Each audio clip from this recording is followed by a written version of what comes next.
My name is Asmund Toy, and this is NerdRemix.com. Hello, this is Herschel Gordon-Lewis, and this is Nerd Remix. This is Ms. Monster, and you're listening to Nerd Remix. Sweet screams. Hi, this is Kane Hodder, and you're listening to Nerd Remix. Hi, I'm Bill Heinzman, and this is Nerd Remix. Hey, this is Reggie Bannister, and this is Nerd Remix. Babe, you can't be anywhere but here, you know what I'm saying? Hi, this is Bill Mosley, and you're listening to Nerd Remix 6666666. This is Cameron Scott with NerdRemix.com. Hi, this is Robin Graves from Midnight Mausoleum, and this is Nerd Remix. This is Tom Berdinsky, the writer, director, and producer of the Italian zombie movie Parts 1 and 2, and this is Nerd Remix. I'm Kitsy Duncan. And I'm Chris J. And we're, shit. I'm Camille Keaton, and this is Nerd Remix. Hey, it's Mark Pittman, and this is Nerd Remix. Hi, this is Tom Sullivan, and this is Nerd Remix. Where in hell are you from anyway, Private? Sir, Texas, sir! Holy dog shit, Texas, only steers and queers come from Texas, Private Cowboy. And you don't much look like a steer to me, so that kind of narrows it down. Due to some violent content, parental discretion is advised. But your generated circuits are tuned asynchronously, and that causes concatenation in the intermediate amplifiers. That's good. I have pain. That's good.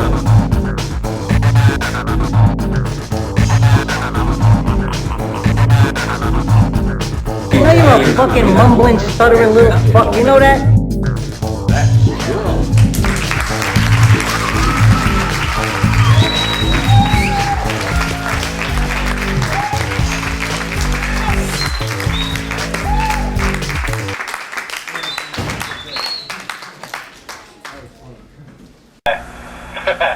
Nerd Remix Radio, the birthday edition. The birthday? Whose birthday is it? It's our birthday. All fucking month we're celebrating. Woo! Happy birthday to Don Jeezy and Derek. Good times. Yeah, NerdRemix.com is out for a whole year. Exactly. Hey, I just wanted to point out too, our retarded October to September Horror Hottie of the Month 12-month cycle is finishing up this month with Jessica Cameron. It just went up today, and yeah, she looks really smoking hot. Yeah, you know what? I know it's against Yahoo's, their website's laws or whatever the hell, but I think we should put nudity on the site. You think so? Yeah, all the horror hotties. I mean, people deserve to see the real deal. Nice. Not just, get a half chub. They deserve the full chub. You probably have to rent a movie or something, one of the movies that one of the horror hotties is in. I'm sure some of them are nude. Yeah, I can tell you a few of them which are nude, which are pretty cool.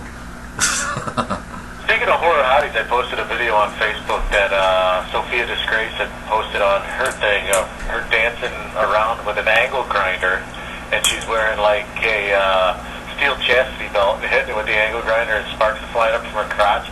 I think she's just got like duct tape on her nipples. How YouTube hasn't pulled it yet, I don't know, but it's on my Facebook. Maybe I'll put it on the main page of the site today. I think you should. You definitely should. So, what new movies have you been watching? I've been watching a crap load, man. I got so many to watch right now. I got Rubber I have to watch yet. I have Stakeland I have to watch yet. Somebody just slid me a copy of August Underground Mortem, which I guess is really, really terrible. I mean, like, offensive terrible. And then, man, I got just a shitload of stuff to review. I'll have a review of House of Sin coming up. And, what else do I got? Man, I got a bunch of stuff. Almost Invisible. I have, The Defiled to review yet. And, just a whole crap load of stuff. Goblin. There's a few others that I can't think of right now. I'd have to have the stack in front of me. Oh, I watched Manos, The Hands of Fate. And? You heard of it, right? No, I haven't. Really? You never seen Manos, The Hands of Fate? Well, it's funny because Manos means hands, so it's called Hands, The Hands of Fate. Yeah. And, well, it's supposedly, like, one of the worst movies ever made. And, yeah, I'll agree, it's pretty bad, but it is hilarious. Like, it's meant to be scary, but what it turns out to be is just this long, like, 60-minute to 70-minute comedy. Nice. It's an oldie. It's from 1966, and it's in full-fledged color, but it is just so bad. Like, the best person in it, his name is Torgo, and he has his own theme when he walks. Dude, I have to show you some Torgo things. Have to. Is that what your profile picture is now? Yep, Torgo for president. And don't you forget it, man. Here at NerdRemix.com, we're gonna wish Torgo for president. Hey, I did watch an old movie last weekend. I watched The Vampire Lovers. Did you ever see that? It's a Hammer film from the 70s with the hottest woman to ever wear a pair of fangs, Ingrid Pitt. And she is naked in it with really nice breasts. Before they had fake breasts, I think. And these aren't fake. But Ingrid died last year, so, you know. That's sad. But for her death, we will say Torgo for president. Remember, only you can vote Torgo. You will solve the deficit problem, right? Torgo for president. He will solve everything. Nice. Alright, sorry. I just had to play Torgo's theme song. Kyle, that was Torgo's theme song. It's literally his theme song. Everywhere he walks, you hear that. Outstanding. Yeah, that's the best thing about Torgo. Anyway, I wanted to give a shout out to some people. As some people may know, I haven't really made like a huge announcement. I plan on doing a video pimping it. In keeping with our birthday celebration, September 30th, it's still September, so it's still our goddamn birthday month, so fuck all you haters. Through October 2nd, I'll be sharing a vendor table at the Cinema Wasteland Convention in Strongsville, Ohio. It's just outside of Cleveland. Nice horror and exploitation convention. I'll be sharing a vendor table with Thomas Berdinsky, the man behind the Giant Rubber Monster movie and the Italian zombie movies. Round of applause, quick. Oh, sorry, I was fapping it. You want me to shit? Cool. And I'll be sharing the other end of the vendor table with director Cameron Scott of the upcoming Postmortem America 2021. I guess Chapter 1 of it is out now, and Graveyard Blues. The three of us will be pimping a special edition trio of terror DVD with Zombitch, the Giant Rubber Monster movie, and Graveyard Blues on it. And also, if you go to this convention, you will be able to grab Nerd Remix's balls for fun and prizes. Yes. Reach into the ball bag, grab a ball, and you may just win a nice prize. And we've had prizes flooding in. Just a few people, like Drew Baldock, the guy who wrote and directed Kane, really offensive movie, sent an autographed poster and DVD of that. Lever Vort, Guntown Dude, sent a Guntown DVD. And Marv Belt from Muscle Wolf Productions sent a whole shitload of autographed posters and 8x10s and t-shirts. And then Chemical Burn Entertainment sent a really big box of little postcards and swag and stuff, like 40 DVD samplers and t-shirts. So, you know, we're going to have a lot of people are still pledging prizes. I just wanted to give shout-outs to those people because that's the people that have donated stuff so far. So it'll be Grab Nerd Remix by the balls. grab Nerd Remix's balls. Oh, are you going to have any blue balls in there? I should have. That should be the one that you don't win a prize if you grab a blue ball. Yeah, that would be pretty. That would be pretty awesome. Just throw like for every prize you have, throw about like 3 blue balls in there. Absolutely. But yeah, anybody who's going to the Cinema Wasteland convention, we're definitely going to have some prizes. We may have some more major prizes, but you'll definitely get something cool. Maybe an autograph of an indie actor or actress, and maybe a nice DVD or even a T-shirt. I mean, the Muscle Wolf T-shirts are really cool looking, and the Chemical Burn Entertainment one's got this weird looking orange face covering the back of the T-shirt, so that's pretty cool too. And maybe I'll send in a few autographed pictures, even though I'm not famous. Hey, neither am I, but you know, I'm sure we'll be giving away at least one trio of terror DVD autographed by all 3 directors, even if I have to buy that myself. Yeah, are there going to be any zombitches there? the Zombitch will be there. My wife Jessica, who played Zombitch in Zombitch, and there will be, as far as I know, a actual Nerd Remix Horror Hottie of the Month. Janet J will be attending the convention, so that'll be the second one I've got to meet in person. The other being April Monique Burrell back in April. Or no, May. Yes, I met April in April, that's right. That would be cool, man.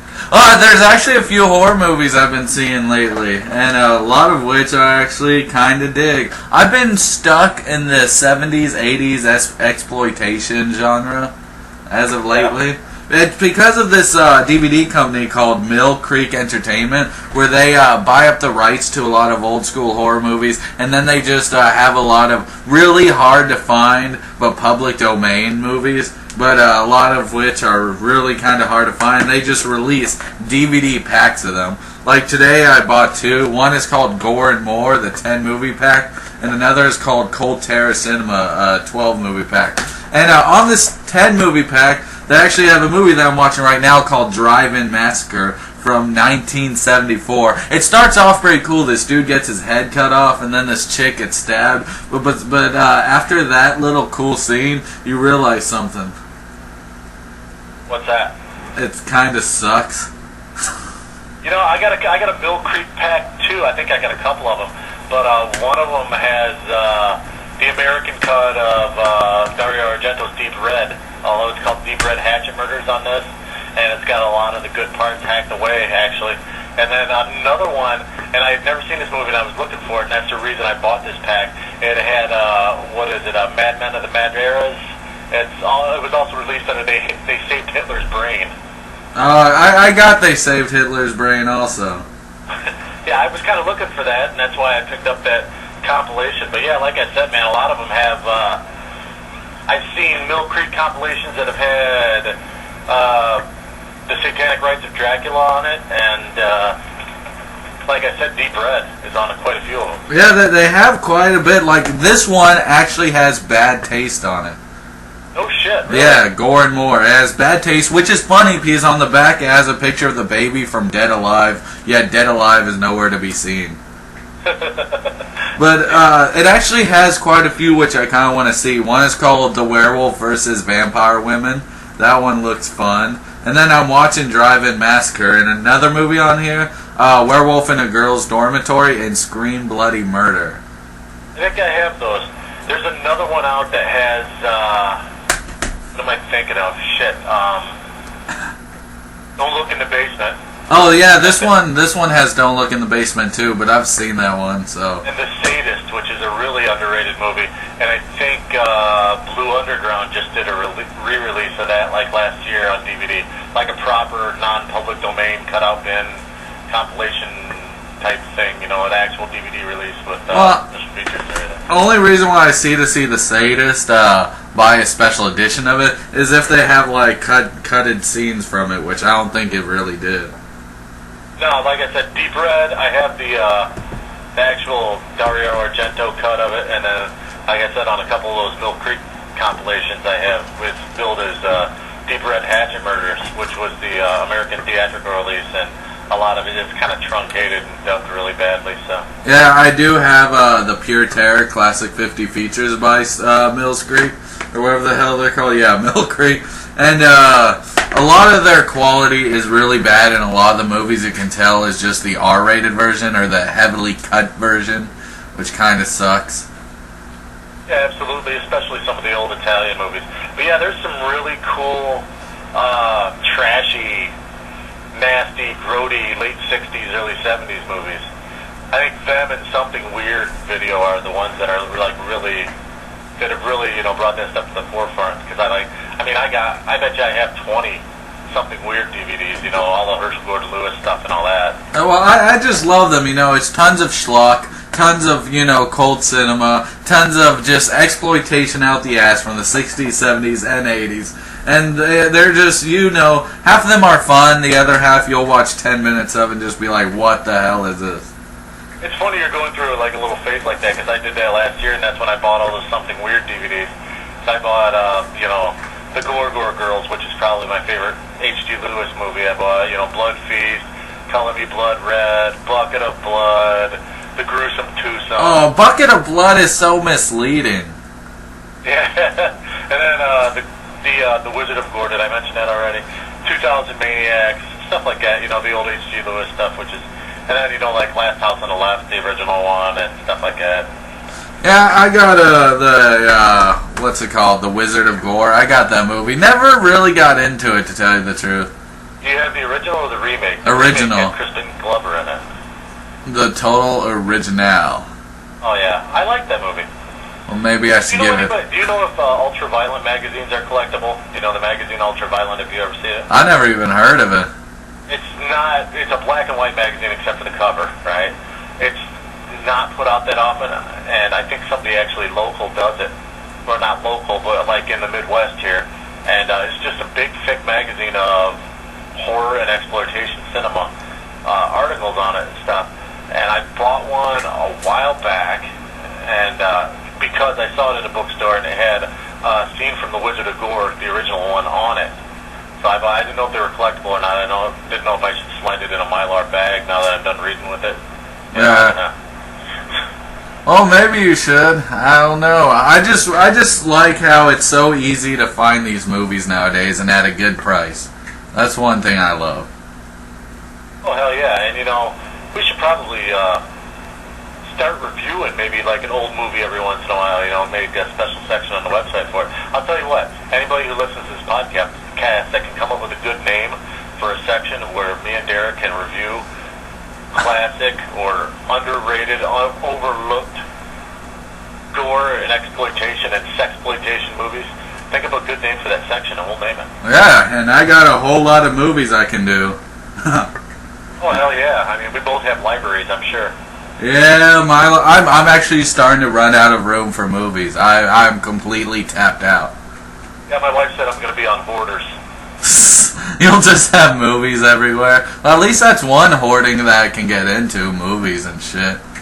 I got to post a picture of my movie rack sometime because I only got probably half my collection in it, and it's pretty impressive. It's like like actual wooden bookcase that my brother had somebody at one of the trade schools around here make for him, and it's like, he gave it to me, it's like 7.5 feet tall by like 10 feet wide, and it has shelves that are just a little bigger than a DVD, and all the way up to the top, and I have it filled completely, and the bottom shelf is doubled up.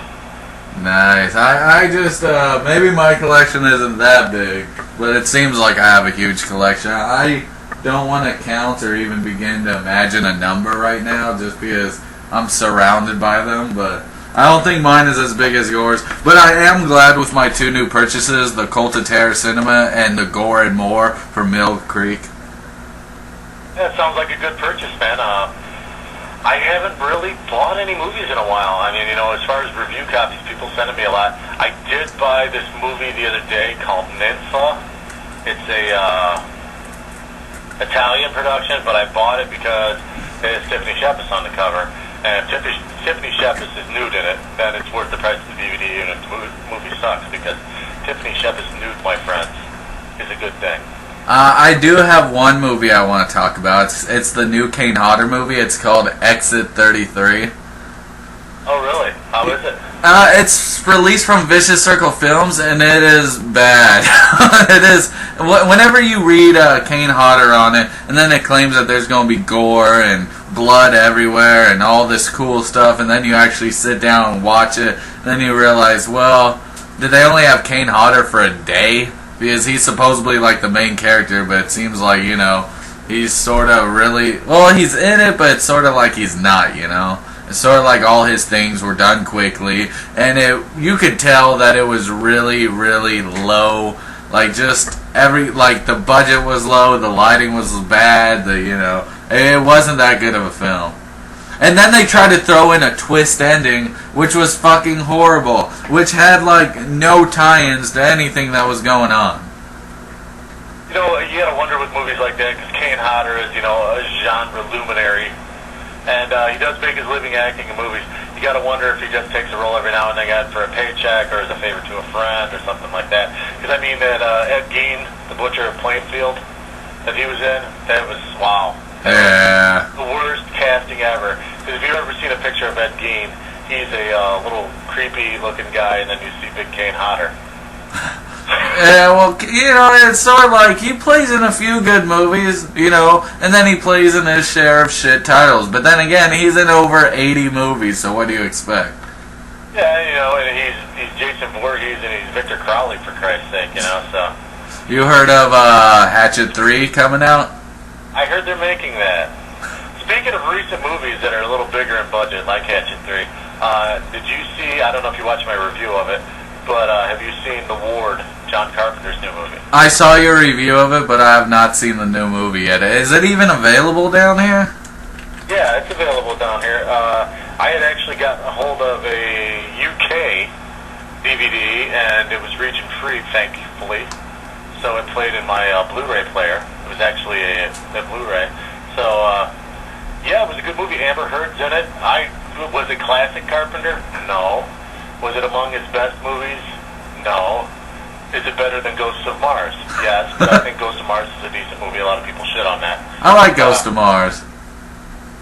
It was a decent movie. I mean, it's a good ghost story, but like I don't think Carpenter did write it. And I think the guy that did write it had seen a lot of J-horror, like, Ju-On, Ringu, Dark Water, stuff like that. You know that he actually wrote or was a storyline consultant in the video game Fear 3, right? Yeah, I read about that in Fangoria. I wonder if Fear 3 is any good. I played 1 and 2, but usually with most video game series, when they start just making sequel after sequel, I just stop buying them. That's the same with movies. I'd be lying if I see a brand new fucking Friday the 13th come out, I would probably see it. I actually did buy, now that you were talking about crappy movies and sequels, I actually did buy a DVD a couple weeks ago, and my wife and I sat here and watched the first one. And I remember the first one, watching it on VHS back in the 80s, and it was a lot of fun, and it still is. It's cheapy, it's campy, it's cheesy, but it's a lot of fun. And the sequel just plain sucks, is Waxwork. Waxwork? I like the sequel. How could you not like the sequel? Oh, you like the sequel? Wow, that was horrible. It's just funny. I mean, it doesn't take itself too seriously, and then you got the Bruce Campbell part, which is even funnier. I don't know, I actually like the sequel more than the original. Oh, really? I thought the original was just pure 80s cheese, and it's a lot of fun. It's like shit, they just remade it. Fright Night. Never saw the new Fright Night. I heard it blows. I have yet to see it. I don't know if I want to see it. I know I will end up seeing it. One thing I want to see is the Rise of the Planet of the Apes. I heard that's very good. I haven't went and seen that either. I've been wanting to go see Conan the Barbarian too, and I haven't. Well, just because the dude that said it played Khal Drogo on Game of Thrones, and I was really into that. Then I went back and read the books that the series is actually based on, and I still haven't bought the 5th book. It's only out in hardcover, and I don't want to pay $30 for it, but I'm sure I'll break down and buy it eventually. I really want to know how we're expected to take one of the main actors from Pineapple Express seriously in Rise of the Planet of the Apes. And another actor from Pineapple Express is in The Ward, Amber Heard. So. I'm trying to remember which role she played in Pineapple Express. Seth Rogen's girlfriend. Oh, the young one. Gotcha. What about this Don't Be Afraid of the Dark remake? I've heard good things. I've heard bad things. You gotta kind of wonder, because of the people, behind it. But I don't know, man. I don't know. People, like if Del Toro shits on a movie, supposedly his shit's makes anything turn gold. But to tell you the truth, I did not like that one big movie made. What was it called? Pan's Labyrinth. Pan's Labyrinth is probably one of my top 10 movies of all time. Really? I thought it sucked. Really? Yeah. That movie. I love The Devil's Backbone. The Devil's Backbone was damn good. That one was damn good. I loved Blade 2. Blade 2 was great. Both the Hellboy movies. The Hellboy movies were great. Superhero movies, but I loved those.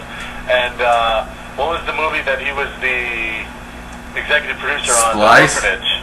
Oh, The Orphanage. Not The Orphan, but The Orphanage. Yeah, I haven't seen The Orphanage. That's one of his movies I haven't seen.